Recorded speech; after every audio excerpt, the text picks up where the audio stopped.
All right. Well, greetings, everybody. Welcome once again to the RecPoker podcast. I'm your host, Steve Fredland, and as always, joined by our illustrious panel, Rob Washam, Andrew Feist, Chris Jones, John Somsky, and the great Jim Reed. Thanks to our official sponsor, Running Aces Racetrack Casino and Hotel, and our other podcast sponsors, Learn Pro Poker and website AMP. This is episode 176, and today we're going to be chatting with Zach Elwood, a name that most of you are familiar with, reading poker tells, verbal poker tells, exploiting poker tells, all kinds of poker tells stuff. Before we get into that, just a quick reminder, go to rec.poker/resources. It's really your one-stop shop for all of our partnerships, all of our discounts we have going, amazing content providers that are out there, so check those out. Specifically, one thing we have going right now, check out the Red Chip Poker stuff they got going.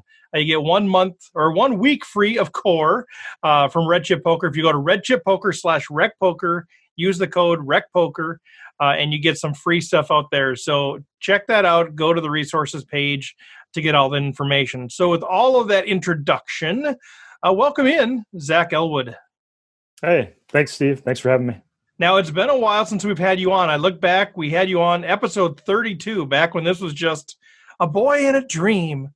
And now here we are 144 episodes later, and we got you in here. So it's been too long. So how have you been, man? Oh, good. Adjusting to the new realities of the world. But other than that, feeling pretty good, feeling pretty lucky that it hasn't impacted me too much. All this stuff hasn't impacted me and my wife too much. But yeah, good in general. Okay, so you weren't doing any like large group training sessions or any of that kind of stuff that was... Nothing like that. No, I mean, nothing poker related. I also have a regular day job too, where I work for a software company. And so obviously that helps be a little bit more diversified. So yeah, but obviously the poker sales are way down. Yeah. So were you working from home as part of that job before this, or was that a transition for you? No, a little bit at home, but it was in the office too. So yeah, a bit of a transition just to be from home so much. Yeah. Okay, and so we're all sort of wondering, if you're sitting there looking at all of us right now, because your ability of being able to read people, can you look at each one of us and tell us like if we're comfortable or uncomfortable during the quarantine? I mean, how far do you take this? I don't take it too far. I mean, a lot of people ask me like my thoughts on real world non-poker stuff, and I always, I'm pretty humble in that regard because I feel like poker is such a unique, area. It's such a formalized area with its own rules, and I don't really take it outside of I have thoughts like anybody on various behavior and verbal stuff, but I'm pretty humble when it comes to real world stuff. Yeah. Okay, so you can't look at Rob Washam right now and tell me what he's thinking. Definitely not. Would you give it a shot? Yeah, it's blank. That's why he's not picking up on anything. I don't even know what I'm thinking half the time. Fair enough. Well, Zach, I hate to even admit this, but I've got all your books. I've read your books. We've given them away. You've been a great partner of ours as RecPoker was getting going. But I didn't realize that you had started a podcast. Now, I hate to admit that. And I was looking at your stuff today. I'm like, oh my God, he's got a podcast. People who read people. So tell me a little bit about that new foray for you. Why did you do it? Are you enjoying it? What's kind of the thoughts around that? Yeah, I'd like to do more of that. So a little bit about that. I guess I've been doing it for a year and a half or so now, but basically it's general psychology and behavior, mostly, focused on behavior. It's interviewing people from different walks of life, different professions about how they read behavior and interpret psychology in their, lines of work and pastimes. So I've had people that are psychology researchers on there. I've had people that are, kind of criminal and judicial interrogation and interview experts. I've had a range of people. I had a rock, paper, scissors, champion on there, talking about playing rock, paper, scissors and reading people. So I thought it was an interesting thing. I was looking for an idea. I'd wanted to do a podcast for a while, and I wanted to do something that kind of maps to my psychology interests and also obviously the poker, reading poker tells, but I wanted to open it up to a broader discussion. And so my role on there is basically just interviewing people and acting like the every man who doesn't know much about these things, because usually I don't know much about what they're talking about, and just interviewing them from a behavior perspective and trying to learn something. Basically, like people have said it was educational for, sales and like legal stuff too. I've had lawyers say it was educational, listening how different people read people in different situations. I had a bus driver on there a couple months ago talking about like reading traffic and pedestrian behavior. So yeah, it's fun. I wish I could do it more often. I'm kind of picky about the interviews I do, so sometimes it's hard, especially now with people with this stuff going on. It's been kind of hard to find people to get on there, even though I have more free time now and I'd like to do more of that kind of stuff. Yeah.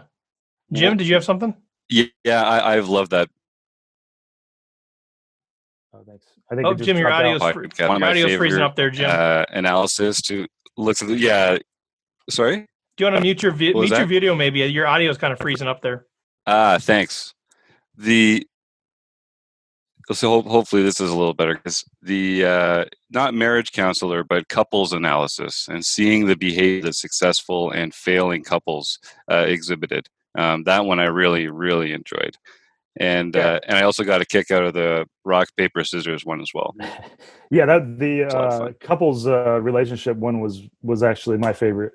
I'd say that was top because it was stuff you think about, with when you see, it applied to people you meet and also to your own relationships too. I actually like learned some stuff that I applied to, my relationship with my wife. So I was like, that was pretty helpful. And yeah, the rock, paper, scissors, it was interesting. He was a little con artisty, but he still had some interesting things to say.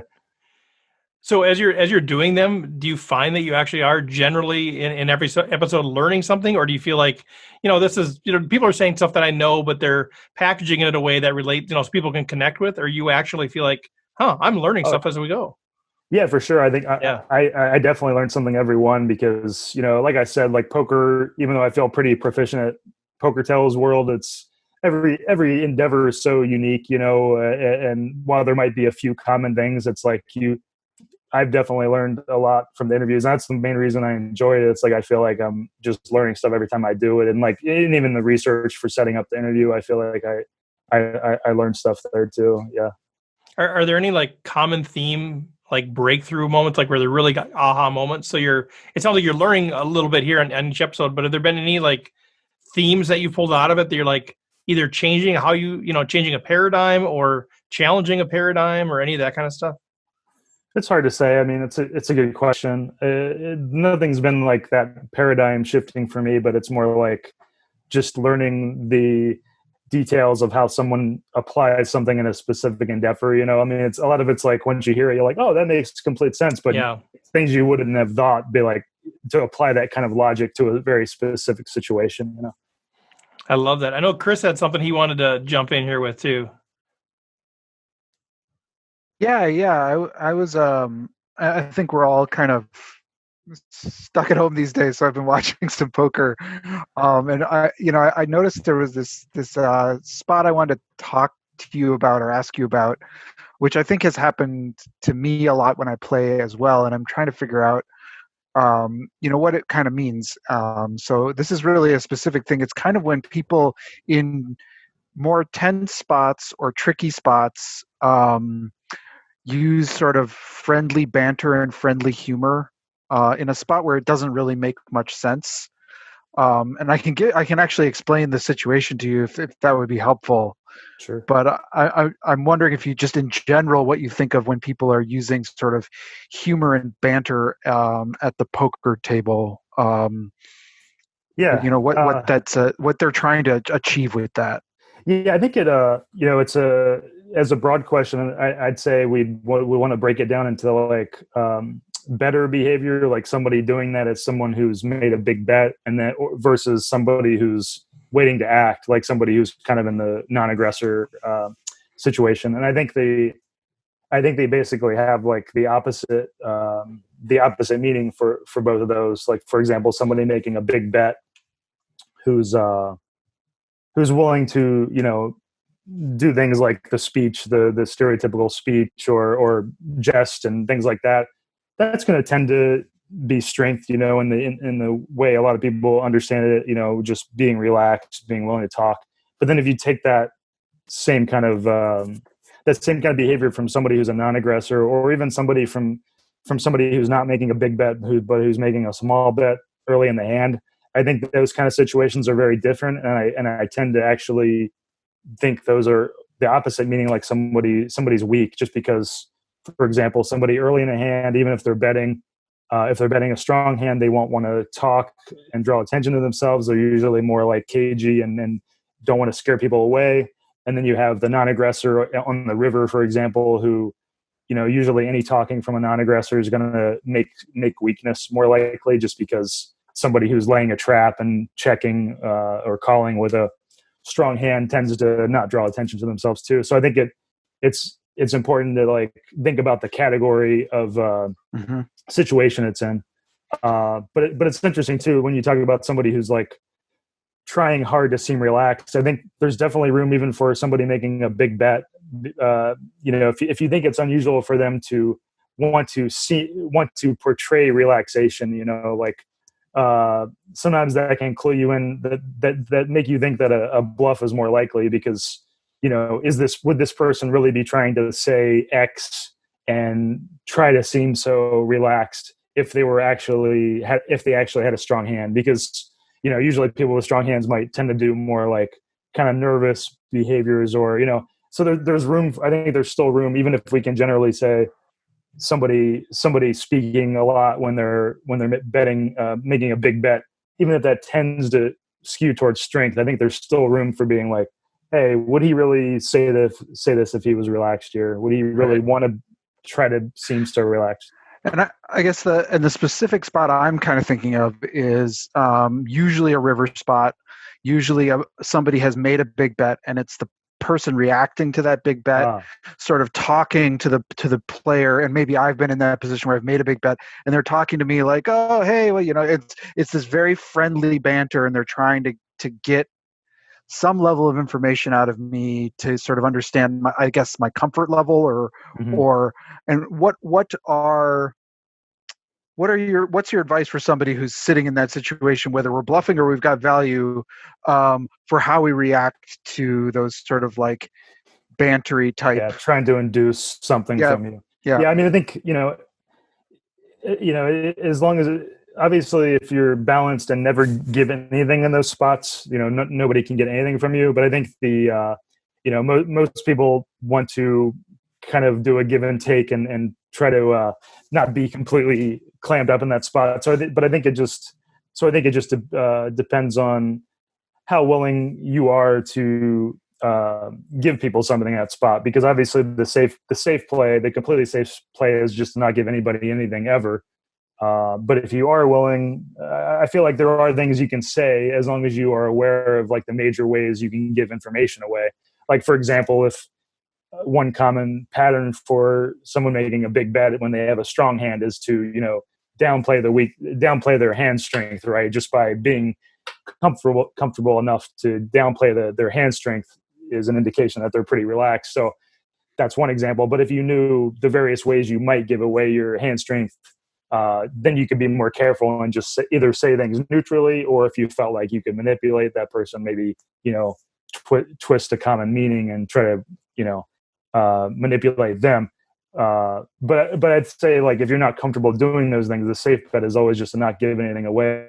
But I think that the problem comes, even for people who know that, I think the problem comes when they're betting, say, a strong hand, and they're just relaxed, and they're like, well, if I say something, they're feeling more relaxed and are more willing to play around with people. But that in itself, if you're not balanced with that in itself is a tell that you're relaxed. And I think people give away those kinds of things. They're like, well, it doesn't matter in this specific hand because they don't know in this specific hand, which is true. But it can become a pattern. Like if you've clammed up in a bunch of other hands and then you're suddenly like just being really loose, it's like maybe you're giving something away. So you have to be aware of those kinds of things you might be giving away. Now, obviously, you can, once you know the common patterns, you might try to, and you think that other person's a decent player, you might try to, play with their perceptions a little bit. But yeah. Well, and I guess one more follow up to that. What do you think of? I mean, a lot of your work is around sort of reading tells. What do you think of the game of projecting tells, either false tells? Like, is that something that is just you're leveling yourself and you're getting yourself into trouble, or is it something that's worth actually exploring? Yeah, I mean, I've written about when are good spots to use false tells. I tend to say, if we're being safe, if we're being, our large majority of the time, we shouldn't be dealing with false tells at all, because like you said, it can turn into this leveling yourself thing, or like leveling, getting in multiple levels where you don't know where you stand kind of thing with another good player, a decent player. So, as the standard, I would say don't mess around with those things. But then I have written about, times where I think it is a good spot to try to use that stuff. And it's very specific spots where, you don't, the other person is a stranger to you, yet you feel that they are decent enough to know the common patterns, but they perceive you as maybe on the beginner amateur side. So when those kind of things kind of align, you can be more sure that, you using a commonly understood tell behavior might manipulate someone else. But like you said, it can easily devolve into like, I'm just leveling myself, and a lot of times you just don't know how people are going to interpret something. It's like you might be performing the most commonly understood tell in the world, and your opponent might just interpret it completely different. It's like you just don't. It's really hard to know what people's perceptions are and what their interpretations are of stuff. You might think you're doing something that will be perceived as strength, but they might see it and then just use it as an excuse to call. Like, I saw you doing this, so I'm going to call. So you're just kind of playing with these weird, confusing areas. But I mean, not to say I've definitely done false tells where I thought it was a good spot, and I had recommendations, on that. Okay, great, thank you. So this is kind of a personal question, but maybe there's other people that are dealing with this as well. I'm curious. Like, I think I'm just a whole big box of tells. I just think I am. I don't have real reason to think that, but I think I am. But so here's my deal. So I enjoy fun personality at the table. I like to. Hopefully I'm not too annoying, but I like the banter a little bit. Like on that river play, I think whether I'm strong or weak, I think I'm doing it consistently. But for me, I feel like I'm. If I'm just sort of engaging with somebody, kind of chatting with them, even in the middle of a hand, I know I could be giving off some tells, but I feel like if I try to do the opposite and just play stoic Steve like the whole time, I feel like internally, I'm giving off more tells all the time. Like I feel like those are the spots where I'm like, I'm not sure where I should look. Should I look at the cards? Should I look at them? Should I look down? I feel like just because I'm so uncomfortable, even if I'm strong or weak, I don't know. And so I'm just kind of curious as a general rule, like, which do you think is a riskier endeavor, to try to not give tells by just being yourself, whatever that personality might be all the time, or by trying to just be stoic? Because that's what it seems like the pros are just always perfectly stoic all the time. Right. But I'm worried that there's more risk in giving off tells when I'm not being myself. Because you probably feel like you're clouding the waters with your talk and you're by being loose and I think there's a valid point there. It's like I don't think there's any I definitely and I emphasize in the stuff I write and the videos. It's like my goal is not make people completely stoic. It's to make them aware of the main ways they can give information out. Like, for example, like Phil Locke was a really good example of somebody who I think was always talking, but and I found like a lot of patterns on well-known players that I talked about in verbal poker tells that I thought were, pretty solid patterns. But Phil Locke was a good example of somebody who talked and moved around a lot, and I never felt like he gave anything away. I think he was just really cognizant about the psychological element of the game, and he was really good at like talking neutrally and remaining entertaining while not giving information away. And I totally think that's possible. And so that's why I think it's more just about, it's not necessarily about being completely stoic and completely quiet. It's just about being aware of the common things you can give away. So for example, like if you know about the common things you can give away, that would allow you to just loosen up and talk more without having to think about and be worried about those spots where those patterns where you could give information away. And so, I think if provided you know about those spots, I think it's unlikely if someone knows about those major spots that they're going to get taken advantage of, because first of all, one factor is there's very few people actually like looking for this stuff or who that know what they're looking for. Sure there's some like experienced professionals who might have put in work on the tells part of things and know how to use it, but I'd say that's like a very small percentage of the population. When even amongst pros, like a lot of pros just don't even pay attention to this stuff at all. So when you factor that in, it's like I think people are actually just too afraid of giving stuff away when you factor in just how rare it is, and when provided you're thinking about, you've thought about the common ways tells can get out. Provided you're doing that, I think people shouldn't be that afraid. I think sometimes even I get can get nervous. Like that's probably I'm self-conscious too, and it's probably what led me to being interested in tells was thinking like, what am I giving away? What am I giving away? But I think we're too I think we beat ourselves up too much about that sometimes. Yeah, because it feels like there's a risk with both. Like either I'm happy-go-lucky Steve, like you said, and all of a sudden, boom, pick up aces when I'm 3-bet into. I'm like, now I get really quiet. So I know that's a risk, but there's also a risk, I think, when I'm just quiet and not myself, that I'm going to be giving off more because I'm not myself, and maybe that manifests itself in different ways if I'm strong or weak. I don't know, but that's the risk.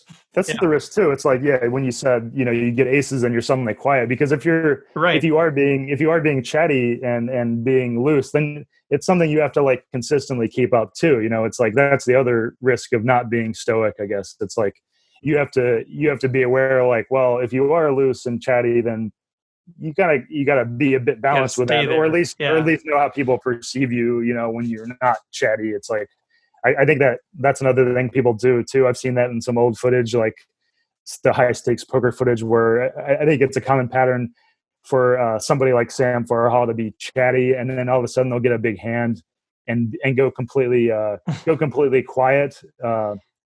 Or reverse it sometimes, because it's based on like what's come before. Like if they played a big hand and were really chatty, and then they'll like get a big hand a few minutes later and go completely quiet, because in their mind they're like, well, they all saw me being completely chatty with that big hand before, and now I'll go completely opposite. So people are always trying to play with those perceptions in the game, the game flow. They're trying to think about what came before. I think people keep that kind of stuff in mind, but it's just something to be aware of. Like, people's perceptions, they will try to read into that stuff and be like, well, he wasn't that way before. What can I interpret? Right. It's so interesting. Yeah. John, did you have something? Well, I was just going to kind of follow up on what you were talking about.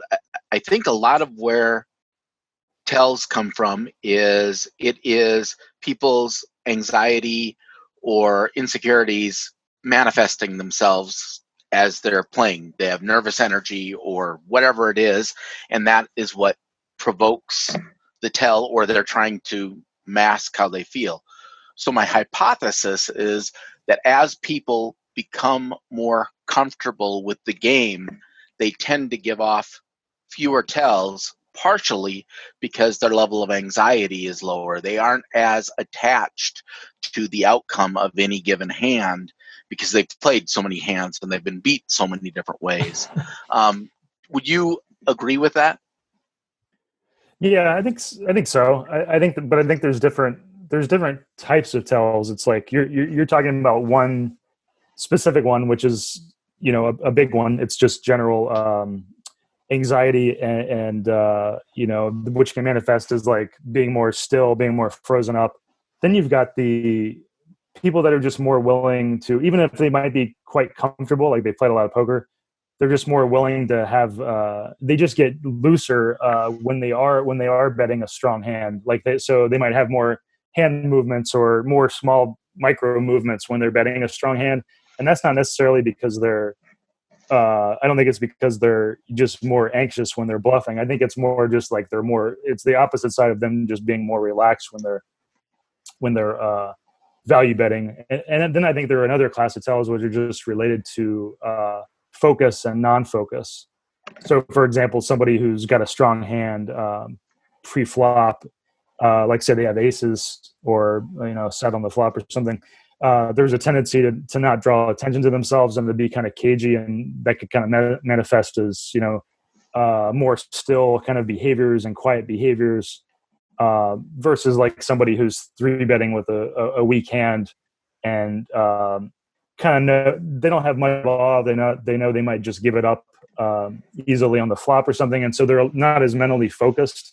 So I think there's these kind of like there's different categories, and the one you said is definitely a big part of it. Like it's definitely true that people's tells go down the more comfortable, or they have fewer tells, fewer reliable tells the more they play, obviously. But yeah, I think it's good to think about the different categories of tells, because I feel like even so, especially with the being more relaxed and giving stuff away. I mean, you can find good examples of even very skilled players just being like way too loose and in big pots, like from the WSOP main event footage, where they're just like giving away their level of relaxation in a way that they should, most of them should know better. But I think in a lot of spots, like, are the excitement or the fun of the situation kind of gets to people a little bit, and I think that's the large majority of big bet tells comes from those people that are just giving away their level of physical relaxation a little bit too much. Do you think as you look at like the highest level of the game, and I know you've consulted with people that have won bracelets and been involved in these high pressure situations, but I think about like the best players in the world, quote unquote, where it seems like the strategy edge is still is so hyper small. Like, these guys are looking for every little tiny edge with their GTO or whatever their exploitative play, just whatever those small edges. In the tells world, do you feel like is there still an edge there to be had at that level? And obviously we're focused on recreational players where clearly there's more exploits across the board, whether that's verbal tells, physical tells, the actual strategy. But at that higher level, are there still like exploits, and are there still margins for value in regard to tells, or is that like everybody's so robotic now? No, I think there's more than you would think. I mean, I'm not a super high stakes player, and I've never claimed to be. But I've talked to people that have played those games. Like I've done an interview with Brian Rast and some other players, and some of them tell me some stuff like off the record, because they obviously it's not to their benefit Right. to bring up some of this stuff. But I've heard enough to know that there are things that because when you factor in that, say you have two really really good strategic players like that are the best in the game, right, that are from a strategic fundamental strategy standpoint are not giving much of anything. They're going to have large swings because they're basically neutral EV against each other. When you factor that in, then even like small behavioral clues can make a big difference, because if you say you have say two guys are playing heads up live, and one guy has a tell that only is like 60% reliable, versus it's like slightly more than halfway reliable, or not being reliable at all.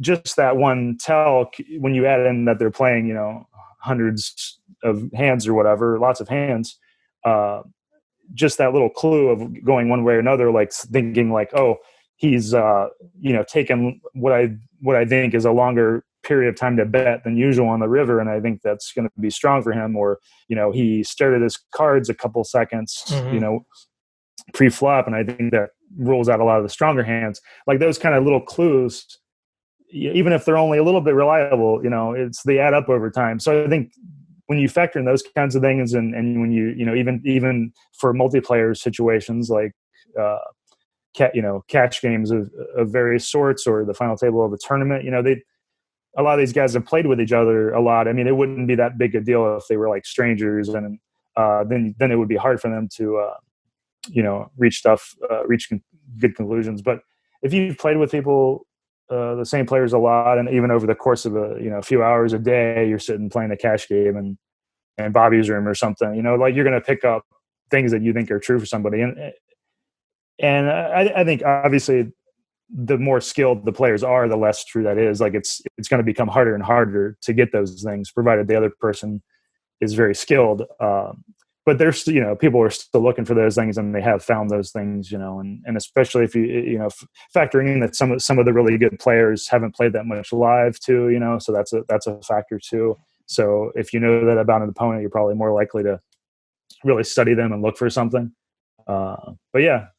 And just real quick, I know Chris wants to jump in, but just kind of a follow up to that point. And again, see, this is where I just get free coaching, so it's all about me. See, I'm just trying to get insights for my own game. But in regard to strategy, one of the things that I've noticed is that I have a really poor memory. I really do, and so like I can really think and I can really observe and try to watch betting patterns, and I notice things, but I don't necessarily retain them in a way that I can bring them back and use them later. Like I noticed that, but now what was it? I don't remember which it was. And I feel like the same way with tells. Like I feel like I can notice somebody, they took less time there, or it seems like something's going on there. They're fidgety or whatever. And then when it gets to showdown, I realize, they were fidgety when it was a big hand. But then I forget those things. I hate to even admit that to all the poker world that's going to exploit me. But so I feel like, I don't know if you have any tricks, or is that's just a shortcoming? I can't overcome that, or like, how do I prioritize tells, or when you have that as a shortcoming, how can I utilize observing tells when I can't necessarily remember, I played a tournament 3 weeks ago and this guy did that, It's tough. I mean, it's hard to remember all this stuff. I mean, I can't remember a lot of the stuff. I take notes if I'm playing in a serious game, like say I'm playing in a tournament. I hardly play any tournaments, but if I'm playing in say a WSOP tournament, I would take notes on people, and I think that's one of the benefits of getting more acquainted with tells is like you start realizing what are important things to write down in notes, and like nobody knows what notes you're taking. And that's a nice thing about it. You could be typing texts for all they know. They don't know you're taking right. Notes on the game, so that's nice. But I think the benefit of learning more about it is you can more easily know what is important. And so, for example, like I might, the thing I like to look for a lot is, big bet spots, obviously, because those are those are, some of the most important tells. So like if somebody's betting on the river, I might notice, he made a lot of back and forth eye contact with his opponent, and he ended up being strong. And like, that's really important information, ideally you'd like to see it when he has a weak hand, but considering that a lot of recreational players have the pattern of like making, more loose eye contact with people when they're strong, I'm going to assume that's probably true for him, unless I see otherwise, just because it's such a common pattern. They're looser, they're more willing to interact with people when they're relaxed. So I think there's definitely no shame in writing notes, because I mean there's so much information to remember, and it's like if I was doing it in my phone, I would put each player at the table and I would take notes on them. Like it might be a section for fundamental strategy for each player, it might be a section for behavior for each player, and I might just say like, a lot of eye contact with strong hand or whatever, and then it just allows me like hours later to like quickly review a few notes I took. It doesn't mean you have to write down everything. It's just things that you think are important. And obviously there's so much behavior and strategy stuff that goes on. You're just going to be capturing the things that crop up to you as important. But I think that is the skill in understanding it better, because you can, otherwise you might be like, well, what would I even write down from that hand? Like, right. What's worth remembering, what's worth noting, Well, that's super helpful, because I think that's it. Because I think about writing notes on strategy, but writing notes on tells and then doing the study off the felt is something else you can study off the felt. That's a good gap closer for me as well. I mean, that's how I got interested in tells. I'd say like if I had to pinpoint like what led me to writing these books, it was in college when I was setting up poker games in college, and I was taking notes on my friends. Like when we played, we were only playing for, we ended up like raising the stakes over time.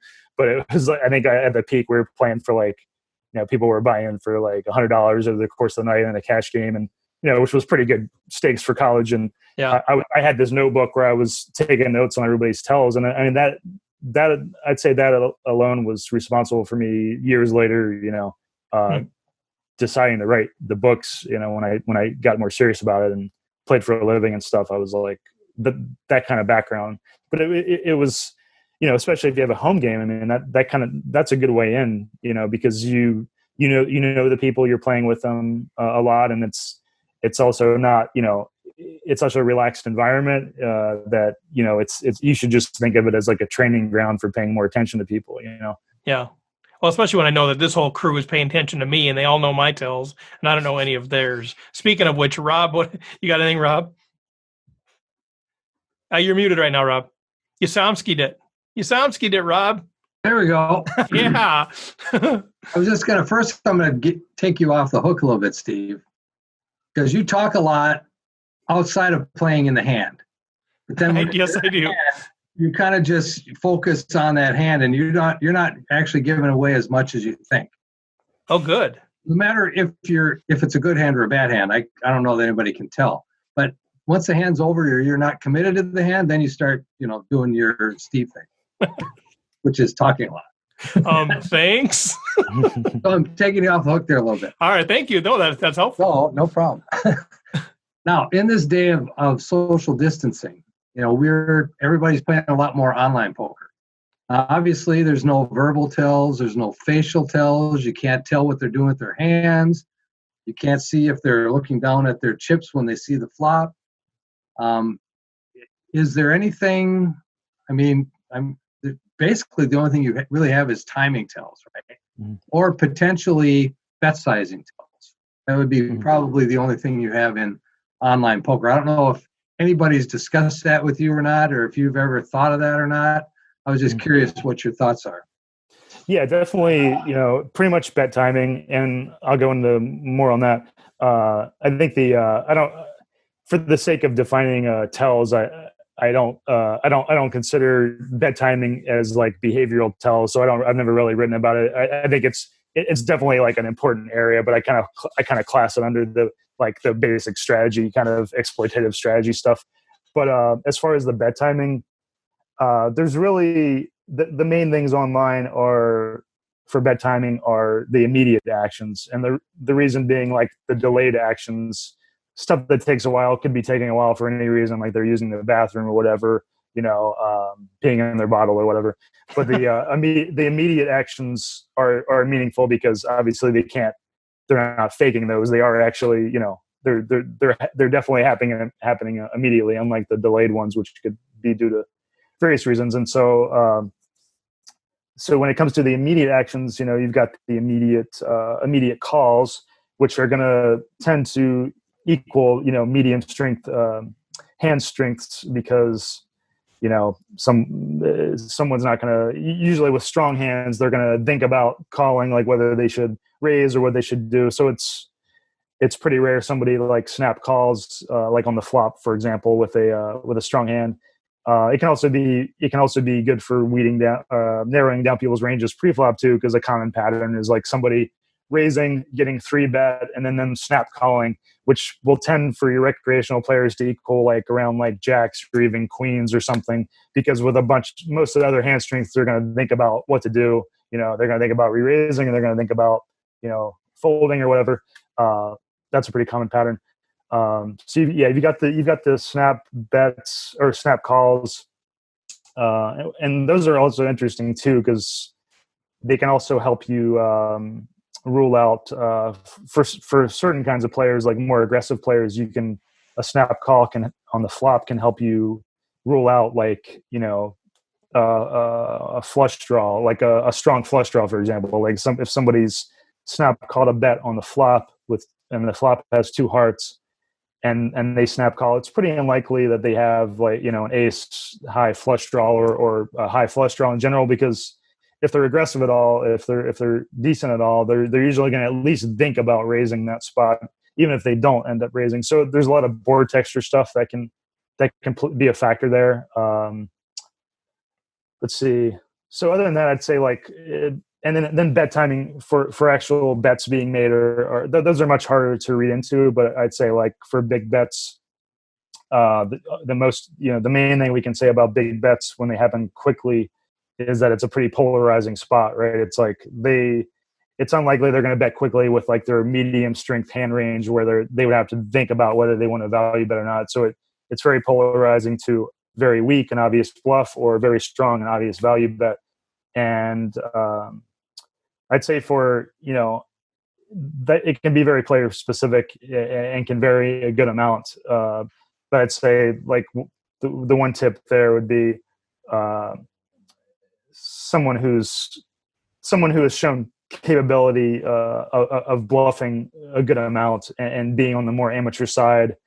there's often a pattern of like them feeling like they've kind of painted themselves into a corner and like bluffing really quickly on the river.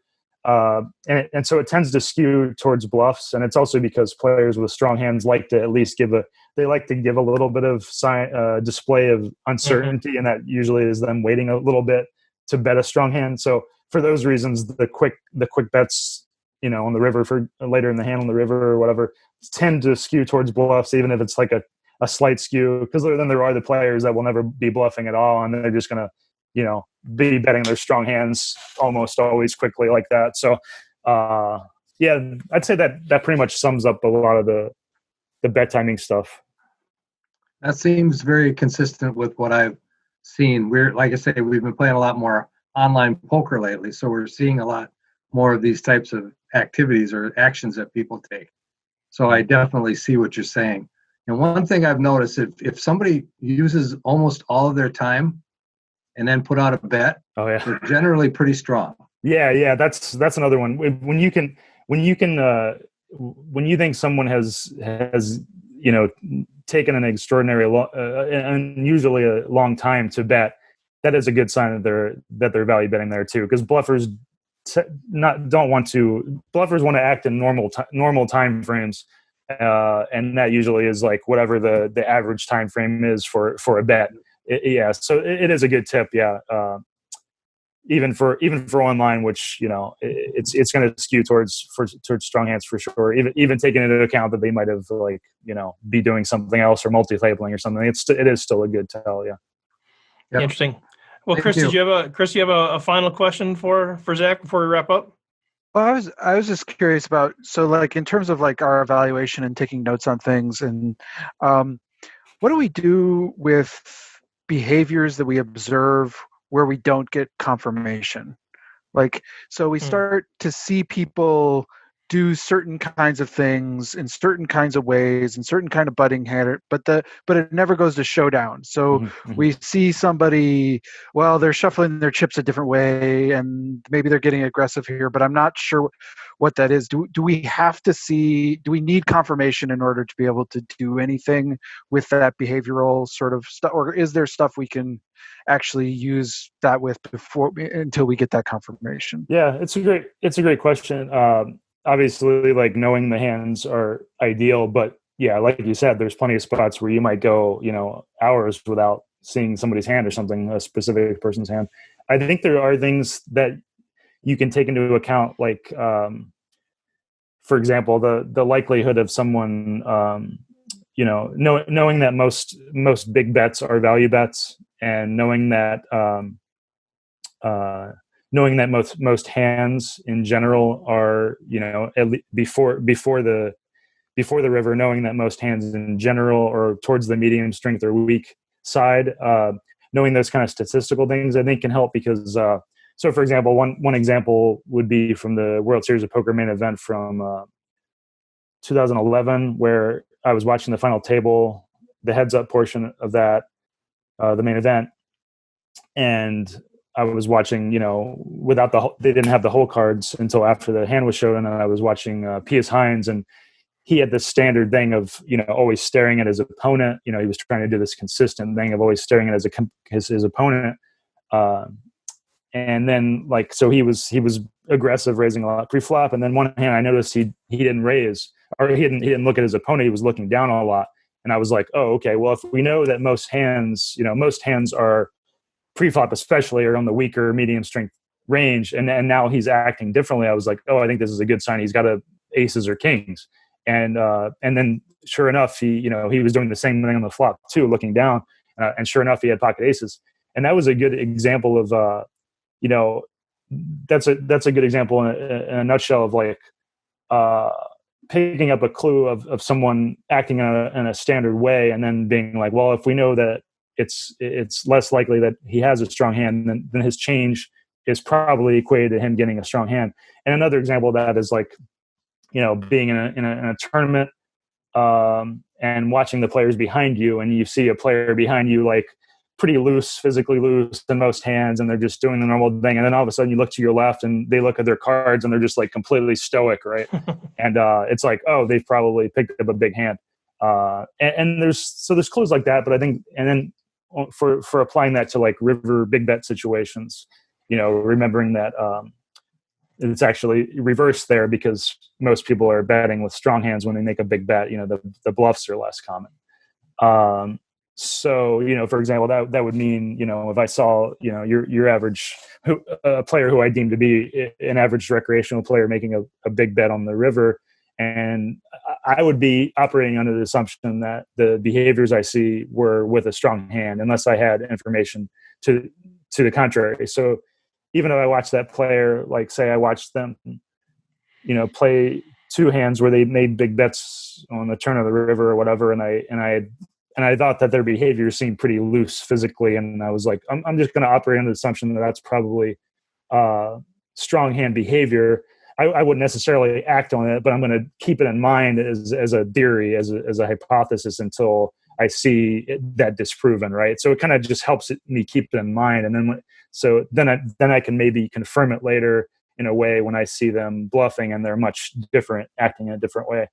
But to your point though, it's harder to act on that information until you've confirmed it in some way. But then again, if you're on the fence in a spot, you might use it regardless, because if you think it's liable to be a bit, more reliable than not, like say I have my hypothesis about this guy who I have seen bet twice and I thought it was likely he had a strong hand, then if I'm in a hand with him later, even if I haven't verified it, and I see him acting in ways that I think are like stoic or nervous or whatever when he's betting, then I might act on it, even knowing it's not a great.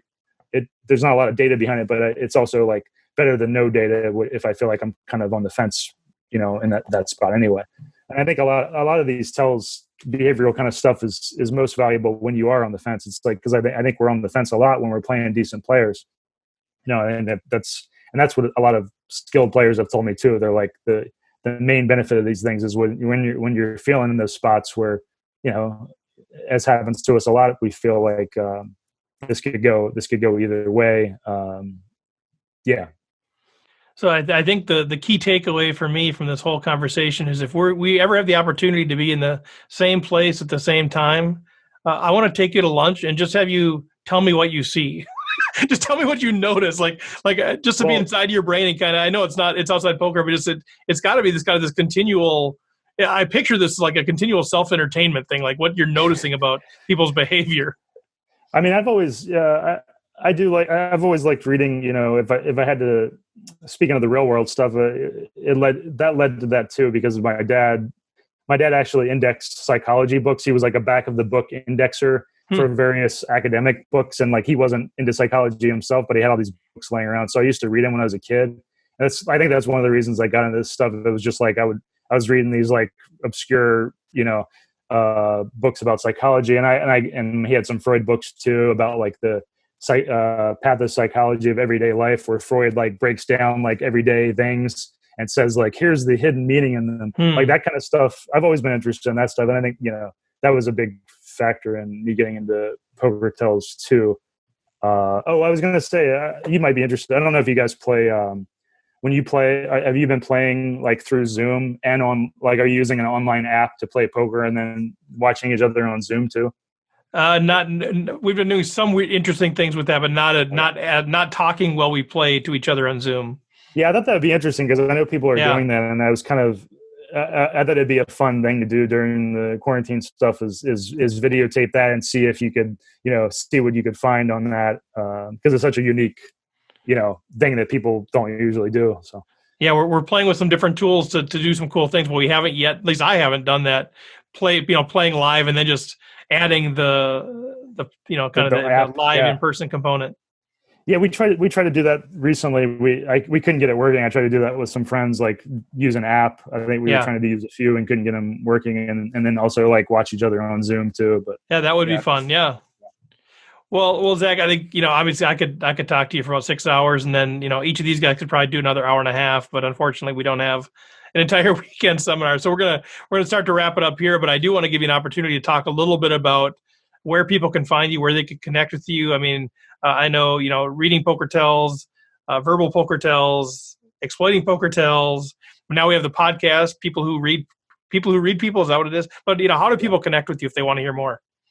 Yeah, I've got those books you mentioned, and then I've got the video series, which you can learn about that and watch samples at readingpokertells.video. And then I have my main site is readingpokertells.com, and have all the products on there, and then they're on Amazon too for paperback versions. And the podcast, you can find that on iTunes or any platform. It's on Spotify. People Who Read People. If you have any ideas for shows, I'd like to hear them, because sometimes people send me some pretty cool ideas, and I'll give you a shout out if you send me a good idea. But other than that, that's pretty much it. I'm on Twitter too. If you ever want to ask a question, it's my handle is a poker player. Yeah. On there. Yeah. So you heard him, guys. Give them some ideas. If you got some good thoughts on ideas for the podcast or whatever, send them to him, man. Let's go. Let's support our fellow podcasters out there that are making it happen. And I see your media stuff. I see a lot of cool things happening in your world, and hopefully you're enjoying the ride as well, even though we're kind of in the midst of this weird sort of life situation. But Zach, hopefully it won't be another 144 episodes before we get you back on. But it's always a pleasure to chat with you, and I appreciate the insight, especially as a recreational player who's looking for those edges. It's certainly thanks, great. Steve. I appreciate you guys having me on. Thanks for all the good questions, and best of luck with the podcast. Yeah, we'll do it again sometime. All right, thanks, man. Well, we're gonna stay on here and clean up some things. So you're welcome to stay on if you really want to be excited. Otherwise, feel free to jump off, and we'll catch you next time. Okay, I'll drop off. Nice seeing you all. All right, see ya. All right, guys. Well, what kind of feedback do we got? I thought that was a fantastic discussion. What are you guys thinking? What's rolling around in the head of yours? Well, Yeah, first I like the way he approaches that stuff. I just it's none of those tells are really necessarily true unless you see it over and over and over again. So I think when we're playing, I mean, there might be certain people you play with that running aces all the time that you could, if you could remember, you could get like Andrew, you could get a feel for their behavioral patterns and what they mean. But when you come into it, like if you go to it, let's say you go to the World Series of Poker and you play in an event there, you're going to play with a whole bunch of people that you don't know.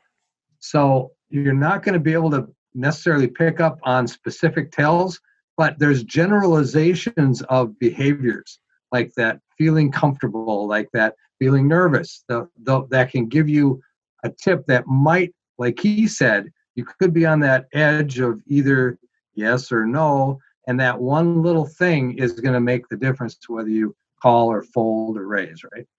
That's so well said, 'cause that's what we're doing in the strategy side, is taking these generalizations, right? People don't bet their medium strength hands, and we sort of extrapolate that into what their hand ranges are, and to apply the same sort of generalizations, at least until proven otherwise, to tells. I think it's very well said, Rob. I think that's an area of growth for me, big time. John, did you have something? I think it was great. I always love listening to him talk. I've heard him on a number of podcasts and read his books, and it's always useful stuff. Yeah, I didn't realize it'd been so long since we had him on. It's been way too long. Well, before some of your guys' time, you guys are like, I didn't know we ever had him on, because we weren't involved at that point. So yeah, he's been a good friend of the show too. And even when we were doing the charity tournaments, the All In for Africa charity tournaments, he would donate books. And so real stand-up guy as far as our partnership is concerned. Well, with that, let's quick, I know we don't have a lot of time left, but breaking news today, or whatever the noise might be. I think Chris broke it to me, but the World Series of Poker postponed. Now, I didn't read the full article, so I'm looking for one of you guys. Kind of maybe Chris, what's the update on that? Is it canceled? Is it postponed? What do you know? For now, it's postponed. No dates set, but they've said fall, so it's not going to happen in summer. And it's going to include probably not all of the events as they're currently planning, but some of the major events. So like they'll have the Poker Players Championship, they'll have the main event, obviously, a few others, but they were pretty limited in what they're saying it'll be, and there's not even really a timing and not even really a place named. So it's not necessarily the Rio, But I would assume it, that's at least probably what they're working with. But there's a lot of convention space in Vegas. I don't know what that would mean, but Well, and all the conventions and seminars that are getting postponed, I mean, there's just not going to be space for all the things that people want to happen. Yep. Yeah, Vegas is known as the biggest convention city in the world. So there's more conventions held in Las Vegas than any other city. So is that right? Is that yeah? So trying to find space for something gets postponed when everything else is getting postponed. I can't imagine the logistics of that. Yeah, can you imagine? Yeah. Well, the issue they're going to run into too. Oops, sorry, John. The issue they're Go going to ahead, run into too, if it's not at the Rio, that is the best place currently in Vegas because the parking. They have such a big parking lot, and people that live locally that are going to go there, that's where they're going to drive to. So if it's not there, it's going to be a nightmare for cars and parking if you're going to have to drive there or have to park there. Well, and it's just a huge thing logistically. I was skeptical at first if they were going to postpone it, would they be able to fit it in? Because a lot of that space is rented out year round. The Rio is rented fairly regularly. However, with everything that's going on, a lot of things are getting canceled or scaled back. And a number of things are not going to try to reschedule this year. They'll just skip this year and move on to next year. Whereas they definitely at least want to hold the main event this year. I mean, unless this drags on throughout the end of December, I think they'll do everything in their power to, at a minimum, hold the main event. Yeah, what's your guys' take on that? Let's say, I mean, I don't know that it'll happen or not, but let's just assume it's going to happen. But we're still sort of, we're the tailing off portion of this whole thing. Like, I'm so curious what numbers they would get, because I think there's two competing forces. There's this force of all of us who are like just dying to play live again. Like, oh, I just miss playing poker. And then there's but I don't really want to get sick. And so maybe it's my best interest to skip this year. I'm curious. You just said it. You said they're dying to play poker. Oh, did I say that? Yes. So you just said it right there. There's going to be a lot of people that are, no matter what, are going to say, okay, well, I think I'll just skip it this year. Well, where would you guys be? Things are totally done. Yeah. There's going to be a lot of people, because that is just an environment that. Oh. Yeah. It's just crazy. They actually say we're World Series of Poker flu, and some people get it every year, and they call it a legit flu because there's so much going around. Yeah, a ton of people get sick after the World Series. Yeah. Well, I heard someone, I can't take credit for this. I think it was Chad Holloway on one of his podcasts. He said, casinos are basically land-bound cruise ships. So, you look at all of the disease that are spread on cruise ships and the precautions they need to take there. And with poker, it's just a breeding ground for sharing all sorts of bugs in the best of circumstances. Yeah. I don't know if you've seen some of the they've published some of the casinos' sort of approaches to potentially reopening, whether that would be in June or whenever they're going to try to figure out how to reopen them. And the section on poker, I don't know if you've seen those. Some people have shared some of this documents about it. It's kind of like, it doesn't seem like they understand how the game works. Like, they're saying like there will be every other table will be empty and every other seat will be empty. Oh. And there will be like, every time the player leaves, it'll be mandatory that the staff or the tournament director or whatever, the floor cleans the area where they were. The cards will be replaced all the time and have to be cleaned. All the seats and all the cup holders and everything have to be cleaned every time a player changes. But think about that from like a tournament, right, where you're being moved constantly. Yeah. What can we only have 4 people at every table?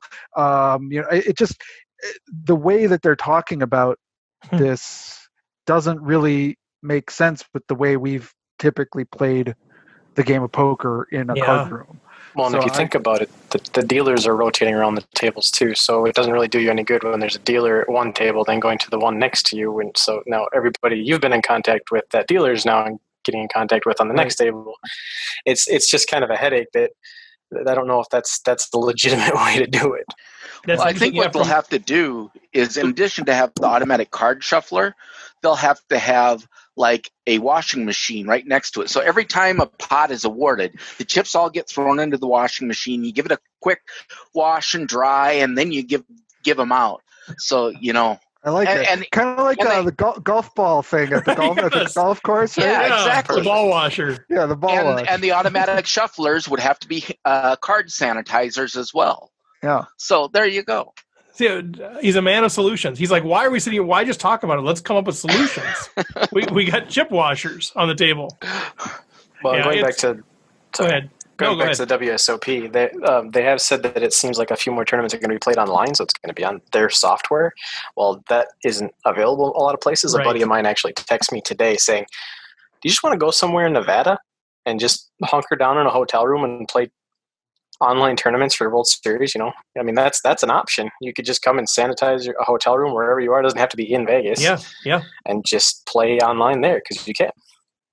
Yeah, no, I mean, that's what the people have asked me about that, because I know we were starting to put together our trip to Vegas, and people are like, oh, can we do a RecPoker trip? And, we had this whole big idea, let's put it on hold. And now they're like, well, can we all go out there and like get a house and quarantine ourselves for 3 weeks together and do that sort of thing, right? And part of me is like, yeah, let's go, but yeah, I mean, we're all just dying to play, right? I mean, I turned 50 here in about a week. And I was so excited to play the seniors tournament for the first time out in Vegas. And so personally, I'm like, dang it, how can we make this happen? But it is what it is, man. If this is our biggest issue is that, we might not get to play the poker tournaments we want. It's, that's a pretty good spot to be in, but it's, man, the people that actually have to deal with the questions and the planning and all that stuff. What a nightmare. But yeah, Chris, it's also got to be interesting. They draw in so many poker players, or so many dealers rather, to deal to all of the poker players. And a bunch of those aren't just sitting around without a job the rest of the year. They're asking for time off from their local casino or local jobs. So now that's got to be coordinated in. But I don't know what people's job situation is going to be after that. Will it be harder or easier to get dealers? It's a very interesting problem to watch, and I don't mean to minimize that or minimize the pain that everyone has, but there are so many moving parts in all of this, everything, and the World Series of Poker is one relatively small piece of what the country has, but logistically it seems near impossible to be doing what they're doing. I mean, they start working on this year's World Series the week after the last one concludes, and it takes them the full time to get it an operation this big up and running.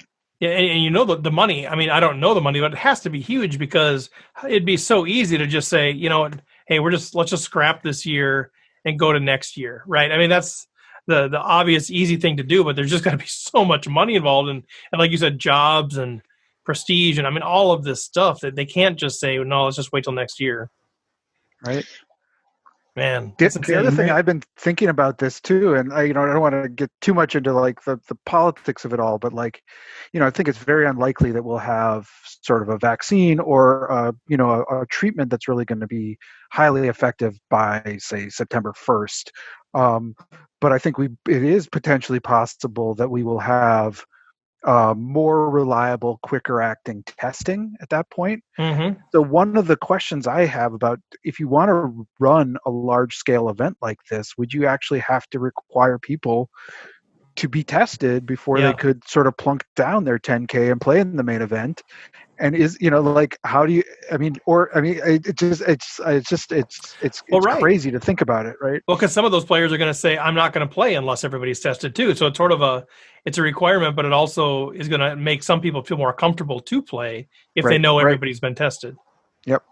Well, Jonesy, why don't you get to work on that? I know you don't have much going on these days. You're kind of, you seem like you have some spare time. Why don't you go ahead and plan that?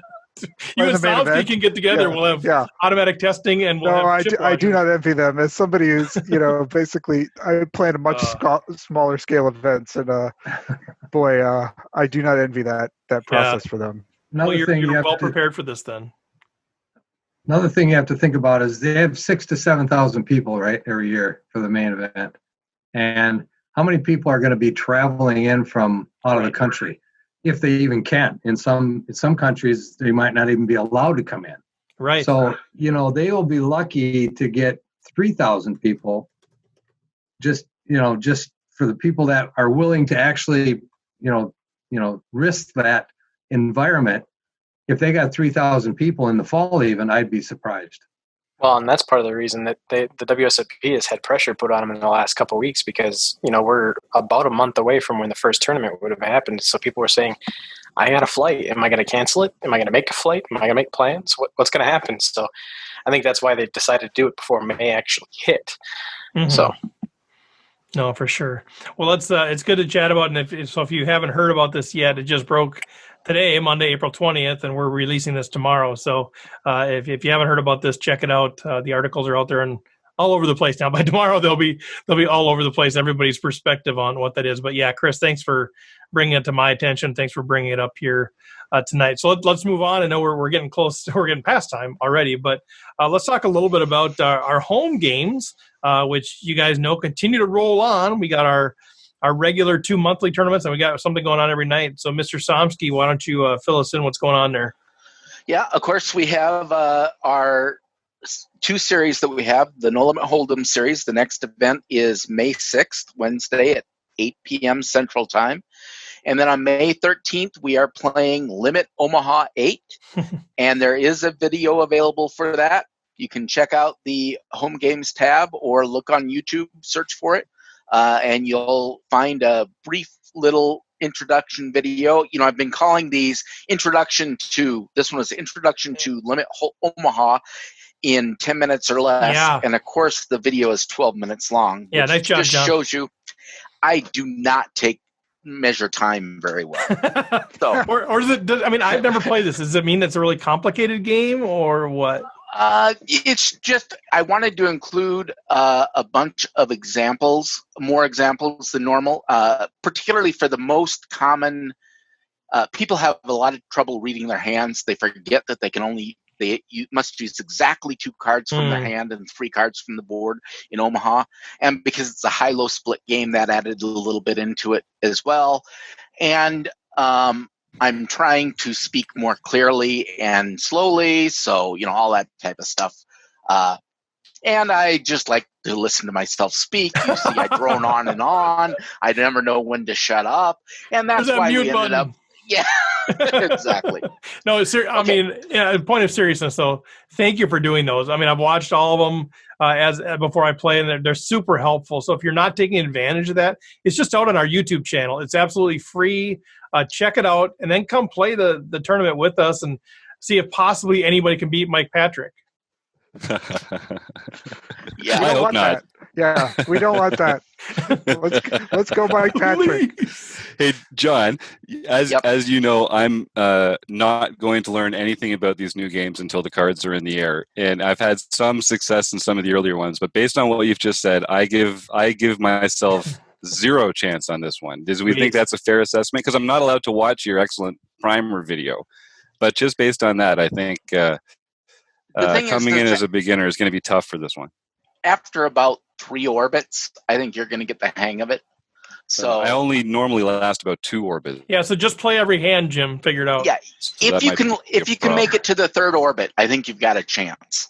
So about the first time you get quartered, you'll really understand the game. Oh, yeah, that just sounds wrong.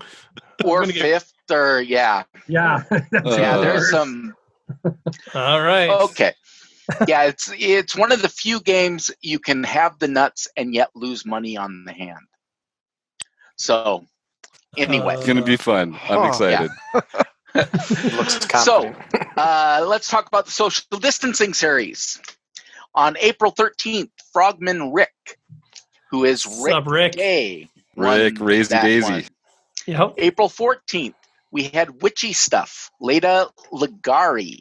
Yeah, Oh Canada.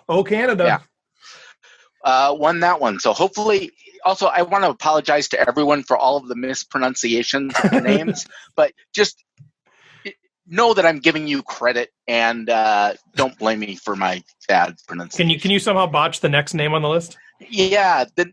April 15th was Bluff Storini, which was Jim Reed. Asterisk. Yeah, Jim Reed, our very own Jim Reed. Put an asterisk. Yeah, that one does have a little bit of an asterisk because PokerStars was having issues. There were so many people wanting to play the home game, we brought the server down. It crashed their entire server.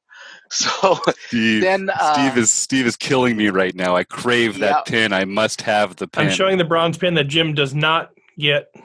I do not qualify. Rub it in, guys. Let's keep talking about it. Let's keep talking about how I'm not going to. I started because that game didn't go, I started another one at an hour later.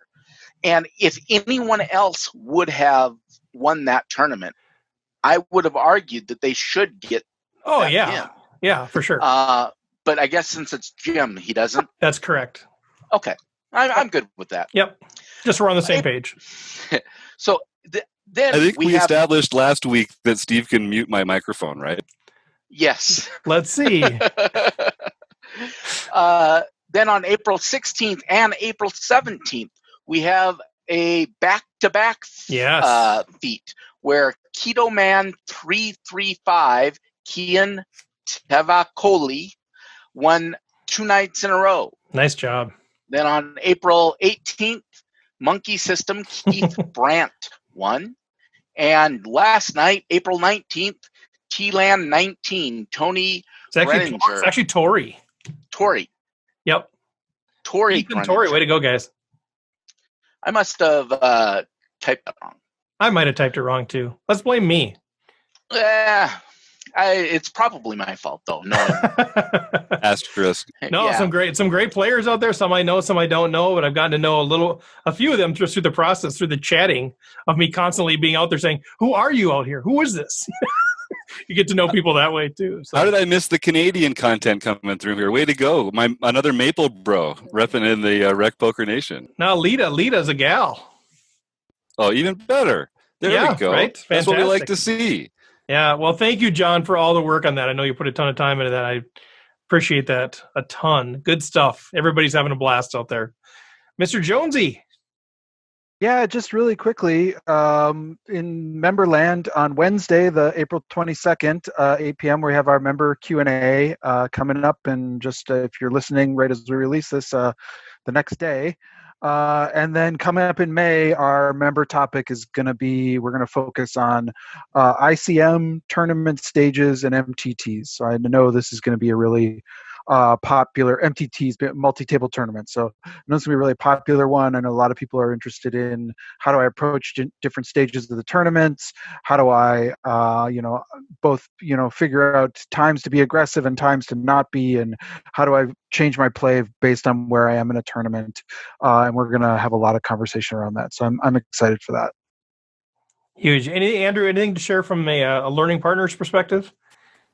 Just that we will have a couple promotions coming up in the next couple of weeks here. So keep your eye on the resources page, and also we'll let you know through the podcast too. But yeah, keep an eye on that page, and there will be some things coming up here in the next few weeks.